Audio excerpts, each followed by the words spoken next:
Friends, welcome to my YouTube channel Aarti Anjali Awasthi. Upcoming episode के update आपके लिए लेकर आई हूँ। वीडियो शुरू करने से पहले मेरी आप लोगों से एक छोटी सी रिक्वेस्ट है, प्लीज वीडियो को हाइप कर देना एंड चैनल को सब्सक्राइब कर देना। Thank you. पंकज पुरोहित जो होते हैं वह बहुत बुरी तरीके से फंस चुके होते हैं और ये सब कुछ जो है वह ठाकुर चंद्रभान ठाकुर के साथ चाल रहता है। और यहाँ पे हम देखते हैं कि स्टार्टिंग के ट्रैक में जो अंजलि होती है वह आती है पहले देखने के लिए कि रवि को क्या हो गया है, पर यहाँ पे जैसे ही डॉक्टर से चेक करता है तो चेक करते करते ही उसकी डेथ हो जाती है। तभी यहाँ पे हम देखते हैं डॉक्टर जो होता है उसे बोलता है कि अब हम इसे नहीं बचा पाएंगे। तभी यहाँ पे अंजलि को समझ में आ जाता है कि ये सब जो है वो युवराज ठाकुर का किया हुआ है। तो अभी वो उसे फोन लगा के बोलती है, तूने मार दिया ना उसे, रवि को मार दिया और तूने अमन जी को भी मारा है। तो वो बोलता है कि हाँ मैंने ही मारा है और पिछली बार तो तुझे 21 साल के लिए व्हील चेयर पे भेजा था, इस बार हमेशा के लिए तुझे हमेशा के लिए इस तरीके से भेज दूंगा कि तू फिर वापस से इस दुनिया में आएगी ही नहीं। तभी यहाँ पे हम देखते हैं कि युवराज ठाकुर इस तरीके से धमकी देता रहता है,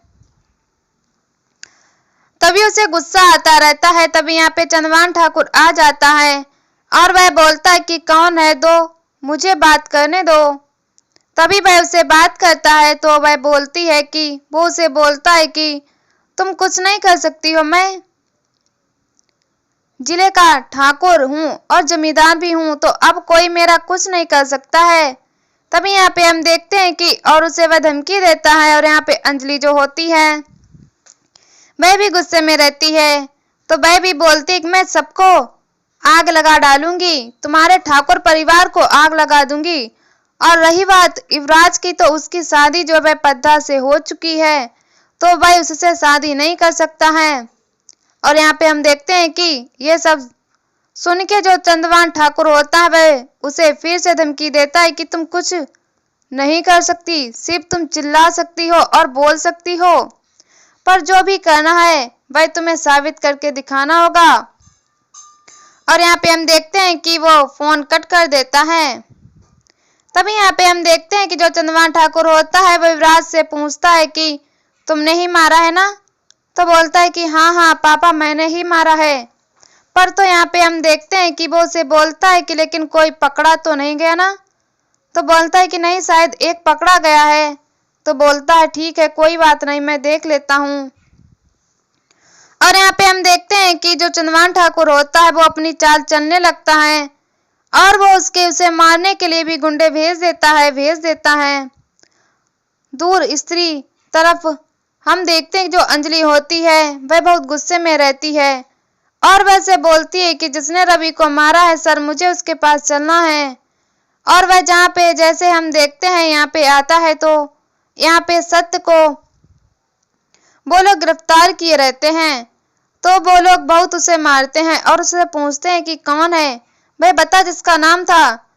तो वो बता, जो पंकज पुरोहित होते हैं वह बताते हैं कि ये बहुत बड़ा ही क्रिमिनल है और इसने बहुत सारे मर्डर कर चुके हैं, तो इसका रिकॉर्ड गॉड है और ये इसने एक और मर्डर कर दिया है। तो बोलती है अंजलि की हाँ, लेकिन अब हम इसे लोगों का जीना का कोई हक नहीं है।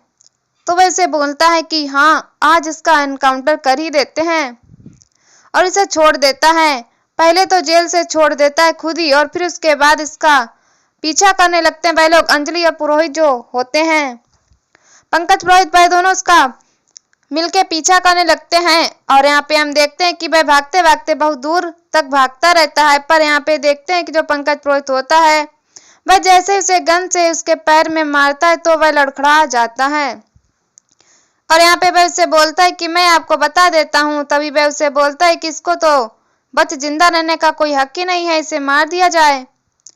तभी यहाँ पे हम देखते हैं कि वो बोलता है कि हाँ बिल्कुल इसको मार देना ही चाहिए। पर वो उसे बोलता है कि नहीं सर, मैं आपको सब कुछ बताता हूँ, सच। तो यहाँ पे अंजलि जो होती है वो उसे बोलती है कि किसने मारा था रवि को, मारने के लिए किसने भेजा था तुझे। तो वह बता देता है कि युवराज ठाकुर ने। और जैसे ही अंजलि यह सुनती है तो उसे समझ में आ जाता है कि उसका शक जो था वह सही ही था। पर उसके पास जो भी गवाह थे वह सब हट गए थे उसके लिए, और इस वजह से वह अब कुछ नहीं कर सकती। तभी यहाँ पे हम देखते हैं कि जो अंजलि होती है वह उसे बोलती है कि तुझे कितने पैसे दिए गए थे और किसने दिए थे। तो वह बता देता है कि युवराज ठाकुर ने दिए थे मुझे और उसे मारने के लिए। तभी यहाँ पे हम देखते हैं कि वह लोग उससे बात ही करते रहते हैं। तभी एक चंदवान का गुंडा रहता है जो वहां पे आ जाता है और वह बीच रास्ते में उसे मार देता है, और सत्य को जैसे ही मारता है गोली तो उसके सीने में मारता है और वह यहाँ पे हम दम तोड़ देता है। और जैसे ही अंजलि और पंकज पुरोहित उसे देखते हैं तो वह लोग उसका पीछा करने लगते हैं। यहाँ पे हम देखते हैं कि अंजलि जो होती है वह पंकज पुरोहित को देख पंकज पुरोहित के कहने पे उसको और शौक लग जाता है कि अब सत्य भी नहीं है, क्योंकि सत्य को भी उसने मार दिया था। तभी अंजलि जो होती है वह और परेशान हो जाती है और यहाँ पे पंकज पुरोहित बोलते हैं कि अब क्या होगा, मैं तो फंस गया हूँ, अब मेरी नौकरी खतरे में चली जाएगी अंजलि, अब मैं क्या करूँ। तभी वह बोलती है कि आप टेंशन मत लीजिए सर, मैं हूं ना, मैं आपको बचाऊंगी। और यहाँ पे हम देखते हैं तभी वह उसे फोन करती है और वह उसे बोलती है कि तूने मार दिया ना, लेकिन तेरे इस खिलाफ सत्य ने बयान दे दिया है। तभी यहाँ पे वह बोलता है कि नहीं, मैंने कुछ नहीं किया है। और यहाँ पे तभी ठाकुर सिंह चंदवान ठाकुर आ जाता है और वो उसे बोलता है कि तुम क्या कह रही हो अंजलि, वो तो उसका तो खुद ही वो बीच रास्ते में तुमने उसको मार दिया है, और रही बात ये तो ये सब मैंने ही किया है। और तो अंजलि समझ जाती है, पर वो उसे बोलता है कि लेकिन तुम मेरा कुछ नहीं बिगाड़ सकती क्योंकि तुम्हारे पास कोई सबूत नहीं है, और अब फंसेगा तो तुम्हारा वो एसीपी। तो ये सुन के अंजलि को और गुस्सा आता है कि यह सब चंदवान ठाकुर की चाल है, क्योंकि यहाँ पे हम देखते हैं कि युवराज ठाकुर इसमें कुछ नहीं किया होता है, यह सब चंदवान ठाकुर का किया कराया होता है। और वैसे बताता है कि मैं चंदवान ठाकुर जो हूँ, अब तुम लोगों को सिर्फ कोई बचा सकता है तो वह सिर्फ मैं हूँ। तभी यहाँ पे हम देखते हैं कि वह उसे बोलती है कि मैं तो आप लोगों को छोड़ूंगी नहीं। और यहाँ पे अंजलि जो होती है वह बहुत गुस्से में रहती है, पर चंदवान ठाकुर जो होता है वह उसे बोल देता है पूरी तरीके से कि अब तुम कुछ भी नहीं कर सकती हो अंजलि। और फिर यहाँ पे हम देखते हैं कि वह उसे बोलता है कि जो अंजलि होती है वह उसे बोलती है कि युवराज ठाकुर को तो हम जेल भेज के ही रहेंगे और इसे तो मैं सजा दिला के रहूंगी। तभी यहाँ पे हम देखते हैं कि अंजलि जो होती है वह बोलती है कि चलिए सर चलते हैं हम। और यहाँ पे चंदवान ठाकुर जो होता है वह खुश हो जाता है कि अब वो अंजलि कुछ नहीं कर सकती। तभी यहाँ पे हम देखते हैं कि जो कली होती है वह अपने मांग में सिंदूर लगाती रहती है और बात करती रहती है खुद से। तभी दूसरी तरफ हम देखते हैं कि पंकज पुरोहित और अंजलि जो होते हैं वह चंदवान ठाकुर के घर की तरफ जाने लगते हैं, और पंकज पुरोहित जो होते हैं वह बोलते हैं कि इसको पोस्टमार्टम के लिए भेज दो। और यहाँ पे हम देखते हैं कि जो कली होती है वह फोन जैसे उठाती है, उसके पास फोन आता है, क्योंकि वह थोड़ी देर पहले अपने आप से बात करती है कि यह सिंदूर मैं कभी अपनी मांग से मिटने नहीं दूंगी, कि यह वेद बाबू के नाम का सिंदूर है, तो यह हमेशा इस तरीके से ही लगा रहेगा मेरे मांग में। तभी कली के पास फोन आता है चंदवान ठाकुर का, तो वह बोलता है कि चंदवान ठाकुर बोल रहा हूँ। तो वो बोलती है कि हाँ हाँ बिल्कुल, आपको कैसे भूल सकती हूँ मैं। तो वो बोलता है कि तुम्हें मेरा एक काम करना है। तो बोलती है कि मुझे कुछ नहीं चाहिए आप लोगों से। और तो वह उसे पूछता है कि क्या चाहिए तुम्हें बताओ। तो बताती है कि वेद बाबू चाहिए मुझे। तो वह बोलते है कि ठीक है तुम्हें वेद बाबू मिल जाएंगे, और तुम्हें जो चाहिए बंगला गाड़ी पैसे सब मिल जाएंगे, तो तुम्हें सिर्फ एक काम करना है। तो वो बोलती है कि क्या काम। तो भाई बता देते है कि पद्धा को तुम्हें इस वक्त लेके आना है बाहर, घर के बाहर लेके आओ बस्ती से बाहर। तो वैसे इतना सा काम सोच के वैसे बोलती है ठीक है। तभी यहाँ पे हम देखते हैं कि कली जो होती है वह आती है और वह पद्धा को बहाने से ले जाने की पूरी कोशिश करती, पर पद्धा बोलती है कि अभी मैं खाना बना रही हूँ सर, अभी क्यों, अभी नहीं जाना है मुझे।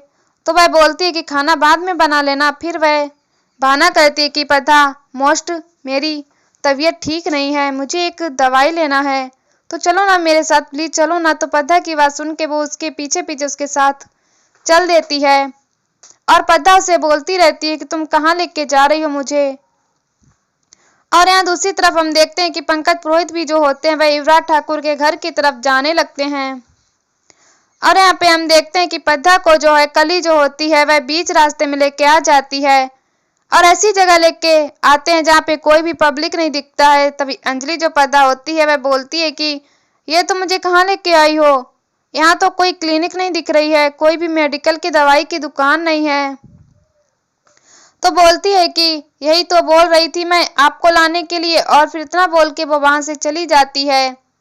और तभी यहाँ पे कुछ गुंडे होते हैं जो उसके सर पे वार करते हैं और जिसकी वजह से उसको चक्कर आने लगता है और वह बेचारी बेहोश होके वहां पे गिर जाती है। और पद्धा को इस तरीके से चकमा देके वह उसे बाहर लेके आई होती है। तो पद्धा को ये सब का एहसास भी नहीं होता है कि वह इस तरीके का काम करेगी उसके साथ। और यहाँ दूसरी तरफ हम देखते हैं कि युवराज ठाकुर के घर पे पंकज पुरोहित और अंजलि अवस्थी पहुंच चुके होते हैं और वह उसे बोलते हैं कि युवराज ठाकुर को बाहर बुलाई, उसे अरेस्ट करना है। तो वह बोलते हैं कि तुम्हारे पास अरेस्ट वारंट है क्या। तो बोलती है कि उसकी जरूरत नहीं पड़ेगी क्योंकि उसके गुनाह किया है। तभी यहाँ पे चंद्रभान ठाकुर जो होते हैं वो बोलते हैं कि अब तो तुम्हारी ही नौकरी खतरे में है, तुम्हारे ऊपर की कार्रवाई की जाएगी एसीपी पंकज पुरोहित।